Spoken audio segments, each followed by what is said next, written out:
Hello दोस्तों, मैं आप सभी का बहुत बहुत हार्दिक अभिनंदन स्वागत करता हूं। आरआरबी टेक्नीशियन 2024 दोस्तों, आज 19 दिसंबर है और आज के जो कि दूसरे शिफ्टों का एग्ज़ाम जो कि ख़त्म हो चुका है। और आज दूसरे शिफ्टों में दोस्तों कितने प्रकार के क्वेश्चन पूछा गया, मैं आप सभी के लिए करंट अफेयर और कंप्यूटर और जीके जीएस दोस्तों यकीन मानना आपके लिए मैंने वीडियो लेकर आया हूँ। पूरा क्वेश्चन ओरिएंटेड आपके एग्ज़ाम में क्वेश्चन पूछा गया है। तो दोस्तों आइए, अगले शिफ्ट वाले जितने भी मेरे दोस्तों हैं उनके लिए एक रामबाण होगा और आप सभी को एक सजेशन करूंगा कि हाँ, ये टॉपिक एग्ज़ाम में ज़्यादा पूछा जा रहा है, तो कहीं ना कहीं आपके लिए एक बहुत बड़ी मतलब सहायता के रूप में होने वाला है। तो दोस्तों आइए, टाइम को वेस्ट ना करते हुए पहला क्वेश्चन देखते हैं। लेकिन दोस्तों आप सबसे एक रिक्वेस्ट है, इसी तरह से अगर वीडियो आपको पाना है तो हमारे इस चैनल को आप जरूर सब्सक्राइब करना दोस्तों, है ना। दोस्तों पहला क्वेश्चन एक बजट से आया था कि शिक्षा पर कितना बजट पेश हुआ था 2024 में। तो दोस्तों मैं आपको बताता हूँ कि वित्त मंत्री निर्मला सीतारमण ने मंगलवार जो कि 23 जुलाई को शिक्षा के लिए 1.48 लाख करोड़ रुपया का बजट पेश किया और यह पिछले बजट का 32% जो कि ज़्यादा है। दोस्तों मैं आप सबसे रिक्वेस्ट करता हूँ, अभी 2024 के जितने भी बजट से क्वेश्चन बन सकता है आपके लिए इम्पोर्टेंट बनेगा, क्योंकि करंट अफेयर आपके जो एग्ज़ाम है उनके लिए बहुत इम्पोर्टेंट है। क्योंकि अभी जितने भी एग्ज़ाम हुआ, आरपीएफ का एग्ज़ाम हुआ है, अभी टेक्नीशियन का एग्ज़ाम हो रहा है, अभी जाके जितने भी एमटीएस का एग्ज़ाम हुआ दोस्तों, करंट अफेयर भर भर के पूछा गया है। अभी फ़िलहाल जेई में करंट अफेयर बहुत पूछा गया है। तो इसी तरह से 2024 का जितने भी, जैसे कि बजट से संबंधित जितने भी नियुक्तियां अभी 2024 में हुआ, जितने भी स्पोर्ट्स से संबंधित, ये सारा क्वेश्चन पूछा जाता है दोस्तों, ये आपको पढ़ के रखना है। अगर मैं बात करूं बजट 2024-25 रोजगार, कौशल, एम यानी कि एसएसआई और माध्यम वर्ग पर केंद्रित है और इस बजट में सभी के लिए पर्याप्त अवसर पैदा करने के लिए निम्नलिखित 9 प्राथमिकताओं पर यानी नियंत्रण प्रयास की यानी परिकल्पना की गई है। उत्पादकता बढ़ाना और जलवायु अनुकूल किस्मों के विकास पर ध्यान केंद्रित करने के लिए कृषि अनुसंधान व्यवस्था की व्यापक समीक्षा किया गया। बेसिकली बजट से जो कि पहला क्वेश्चन पूछा गया था। तो दोस्तों आइए दूसरा क्वेश्चन देखते हैं आपके एग्जाम में क्या पूछा गया था। मैंने कहा ना दोस्तों, स्पोर्ट्स से संबंधित 2024 और जो कि आपके 2023 में क्वेश्चन पूछ दिया था, लेकिन आप 2024 का ही पढ़ के जाइए दोस्तों, आपके लिए इंपॉर्टेंट बनेगा।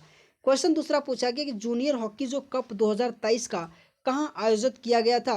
दोस्तों अगर मैं बात करूँ 5 से लेकर 16 दिसंबर 2023 तक मलेशिया के यानी कि कुआलालंपुर में मलेशिया नेशनल हॉकी स्टेडियम में आयोजित किया गया था।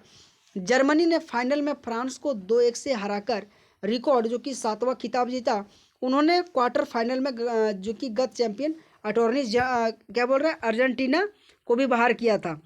दोस्तों इस क्वेश्चन को बेसिकली मैं इसलिए बता रहा हूँ आपको कि अभी जो आपके अभी आरआरबी जेई का एग्ज़ाम हुआ अभी 2024 करीब 2 दिन पहले, उसमें से आपके एक आईपीएल से क्वेश्चन पूछा गया था। जो अभी 2024 का जो आरआर जीता, केकेआर जीता था ना, तो वही पूछ रहा है कि 2024 के जो आईपीएल उसमें से इस बार का विजेता तो केकेआर रहा था। तो इसीलिए मैं कह रहा हूँ कि 2024 के जितने भी करंट अफेयर से संबंधित स्पोर्ट्स से विजेता टीम और दूसरी आयोजन कहाँ हुआ था, ये 3 पॉइंट आपके लिए इम्पोर्टेंट बनेगा, आपके एग्जाम के लिए इम्पोर्टेंट बनेगा। जिस तरीके से आपके आरपीएफ एसआई आपके अभी अभी वर्तमान में जेई का एग्जाम हुआ और अभी वर्तमान में आपके एमटीएस का एग्जाम हुआ दोस्तों, पूछा गया, खूब पूछा गया क्वेश्चन। उसी तरह से दोस्तों एक क्वेश्चन आपके लिए एक और बन सकता है कि एशियन चैंपियनशिप 2024 जो हॉकी रोमांचक फाइनल में चीन को हराकर जो कि 5वीं बार चैंपियन बना भारत, ये भी क्वेश्चन आपके एग्जाम के लिए इंपॉर्टेंट बन सकता है कि जो एशियन चैंपियंस ट्रॉफी 2024 का जो हुआ था ना, उसमें से रोमांचक जो फाइनल उसमें से चीन को हरा दिया था भारत ने, और जो कि 5वीं बार जो कि एशियन चैंपियंस ट्रॉफी 2024 विजेता हुआ।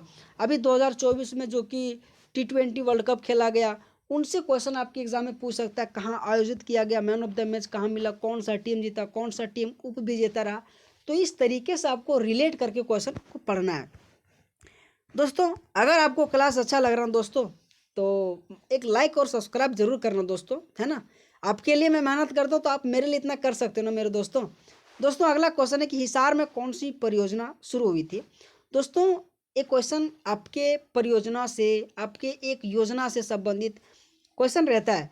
अंबेडकर मेधावी छात्र संशोधन योजना अनुसूचित जाति और पिछड़ा वर्ग के योग्य छात्राओं को प्रोत्साहित करने के लिए सालाना 8,000 से लेकर 12,000 रुपये दिए जाते हैं, जो कि पोस्ट मैट्रिक छात्रवृत्ति योजना अनुसूचित जाति और पिछड़ा वर्ग के छात्रों को ग्रामीण से स्थानक तक 230 से लेकर यानी कि 100 रुपये प्रति माह दिए जाते हैं, जो कि किन्नर भत्ता स्कीम 18 साल से ज़्यादा उम्र के हरियाणा की किन्नर के पात्र हैं। दोस्तों बेसिकली किस प्रकार से क्वेश्चन आया, लेकिन मैं आपके थोड़ा एक्सप्लेन के माध्यम से लेकर आया।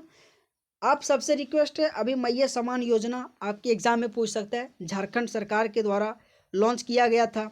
उसी तरह से जितने भी राज्य के जो मोस्ट इम्पॉर्टेंट योजना है, जो लगे कि हाँ आपके एग्जाम के लिए बन सकता है, आप सबसे रिक्वेस्ट है पढ़ के जाइएगा, आपके एग्जाम के लिए इम्पोर्टेंट बनेगा। दोस्तों मैं अपने क्लास में आपको एक एक क्वेश्चन आपके एग्जाम में क्या बन सकता है मैं आपको बताऊंगा, बस याद रखिएगा, है ना।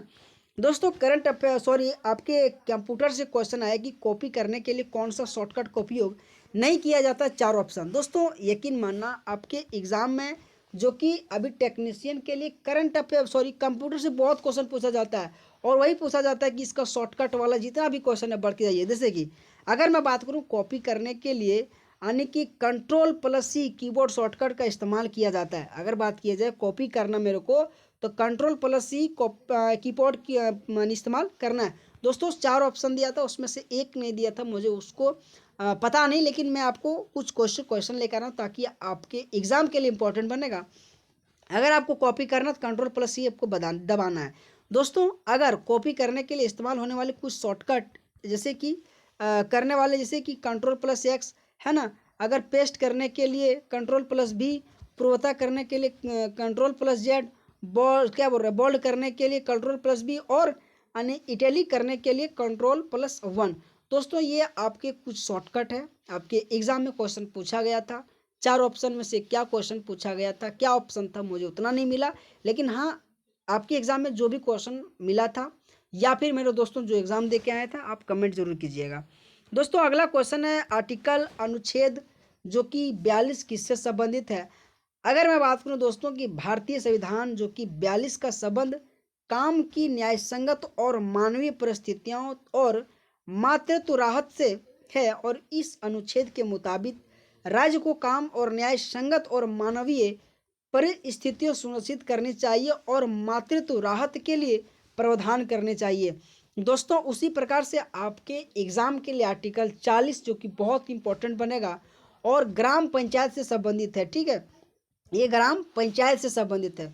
उसी तरह से दोस्तों आपके एग्जाम के लिए 39 जो कि डी बहुत इंपॉर्टेंट है दोस्तों, समान कार्य के लिए समान वेतन, चाहे पुरुष हो चाहे महिला हो, अगर काम वो कर रहा है तो उनके लिए समान वेतन दिया जाएगा। दोस्तों आपके एग्जाम में डीपीएसपी जो कि यानी कि अगर मैं बात करूं तो 35 से लेकर 51 तक जो कि दिया गया है, और डीपीएसपी अगर मैं बात करूं दोस्तों आपके एग्जाम के लिए इंपॉर्टेंट बनता है। आयरलैंड के संविधान से आपके डीपीएसपी लाया गया था। दोस्तों अगर मैं बात करूं जो 42वें संविधान संशोधन आपके एग्जाम में आया था, जो 1976 में जोड़ा गया था, ये भी क्वेश्चन पूछा जाता है, जो कि उसे लघु संविधान के रूप में कहा जाता है। तो इस तरीके से आपके एग्जाम के लिए इंपॉर्टेंट बनेगा, विशेषकर आर्टिकल से संबंधित आपके एग्जाम के लिए मोस्ट इम्पोर्टेंट बनता है। 1 से 2 प्रश्न या 3 प्रश्न आपके एग्जाम में हमेशा पूछा जाता है, तो आप याद करके जाइएगा, पढ़ के जाइएगा दोस्तों, आपके एग्जाम के लिए इंपॉर्टेंट बनेगा।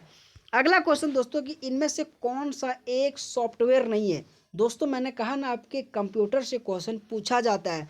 दोस्तों अगर मैं बात करूं कि कंपाइलर एक प्रकार के सॉफ्टवेयर नहीं है, 4 ऑप्शन दिया, एक ऑप्शन नहीं था, उसमें से कंपाइलर एक ऑप्शन में आया था जो कि सॉफ्टवेयर नहीं है।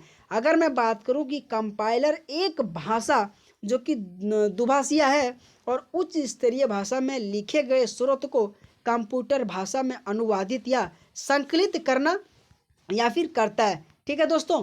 तो दोस्तों आप करंट अफेयर से क्वेश्चन आप जरूर पढ़ के जाइएगा।